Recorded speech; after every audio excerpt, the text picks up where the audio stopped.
মুরগির লেগ পিসটা প্লেটে নিতেই মা বলল, ওটা আয়েশার জন্য রাখ। আমি একটু অবাক হয়ে বললাম, কিন্তু মা, লেগ পিস তো দুটো আছে, তাহলে একটা আমি নিই আর বোন খাবে একটা। মা আমাকে 3 পিস মাংস তুলে দিতে দিতে বলল, আজকে দুটোই ও খাবে, এখন খাবে একটা, রাতে খাবে একটা। আমি এবার বিরক্তিকর কণ্ঠে দিদার দিকে তাকিয়ে বললাম, দিদা দেখো মায়ে কেমন কথা বলছে, আমাকে একটা দেওয়া যায় না? সে তো জানে আমার লেগ পিস পছন্দ, আর সব সময় তো আমরা দুজন ভাগ করে খাই।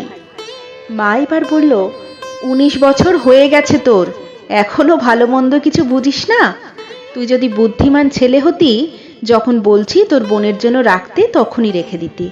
মেয়ের এই প্রথম পিরিয়ডস হয়েছে, এই সময় সব থেকে ভালো খাবারটা ওকে দিতে হবে, ওর প্রতি আলাদা খেয়াল নিতে হবে, ও যেন এই সাধারণ বিষয়টা ভয় না পায়। কাল রাতে ভয়ে কিছু খায়নি, আমাকেও বলেনি। সকালে যখন আমার কাছে এসেছে, ওর মুখ চোখ দেখে আমি অবাক হয়ে গেছি। মেয়েটা সারা রাত ঘুমোয়নি। এ সময় আমাদের সবার উচিত ওকে খুশি রাখা, ওকে সাপোর্ট করা, ওকে বোঝাতে হবে এটা সাধারণ বিষয়, লজ্জা বা ভয়ের কিছুই নেই এখানে। মায়ের কথা শুনে বুঝতে পারলাম ভুলটা আমারই হয়েছে। দিদা মায়ের কথাগুলো এতক্ষণ শুনছিল, এবার মুখ বাঁকা করে বলতে শুরু করলো, তোমার এসব ঢং দেখে বাঁচি না। বলি যে আর কি মাংস ছিল না, একটা মুরগির রানের জন্য তুমি আমার নাতিটারে এত কথা শুনাইলা। আগের দিনে মাসিক হইলে মায়েরা এক ঘরে থাকতো, যতদিন না শেষ হইতো, কারো লাগে মিশতে পারতো না। কিন্তু এখন কত কাহিনী।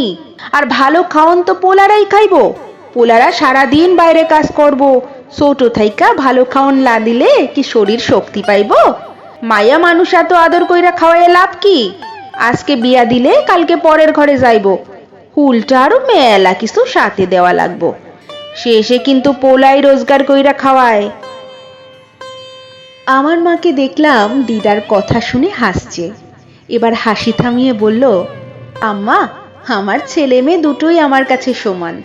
এই ডিজিটাল যুগে এসে যদি আমি আমার মেয়ের অসুস্থতার সময় চিকিৎসা না দিয়ে ঘরে বসিয়ে রাখি, তাহলে আমি কেমন মা?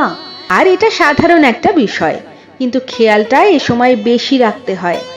আপনি চিন্তা করেন তো আম্মা, যেখানে একটু রক্ত দেখলে এই বয়সে বাচ্চাদের মাথা ঘোরায়, সেখানে ও প্রথম নিজের শরীরের এই অবস্থা দেখে ওর মানসিক অবস্থা কেমন ছিল?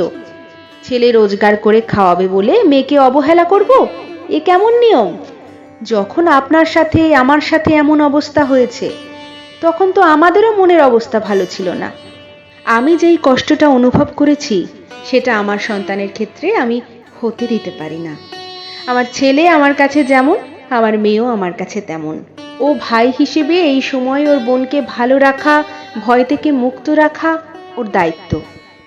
দিদা মায়ের কথা শুনে আর কোনো কথা বলছে না, টেবিল থেকে উঠে ঘরে চলে গেল। আমিও উঠে বাইরে গেলাম। বাইরে থেকে ফিরে এসে দেখি বোন পেটে হাত দিয়ে ভাত খাচ্ছে। আমার হাতের ব্যাগটা টেবিলে রেখে ওর পাশের চেয়ারটা টেনে বসে ব্যাগ থেকে জিনিসগুলো বের করতে লাগলাম। ওর জন্য 1 প্যাকেট প্যাড, ওর পছন্দের কফি এবং ঔষধ, সবগুলো টেবিলে রেখে ওর মাথায় হাত বুলিয়ে বললাম, চিন্তা করিস না, এটা খুব সাধারণ বিষয়, ভয় পাওয়ার কোনো কারণ নেই এখানে, ঠিক হয়ে যাবে। ও খাবার খেতে খেতেই আমাকে ধরে কান্না করে দিল।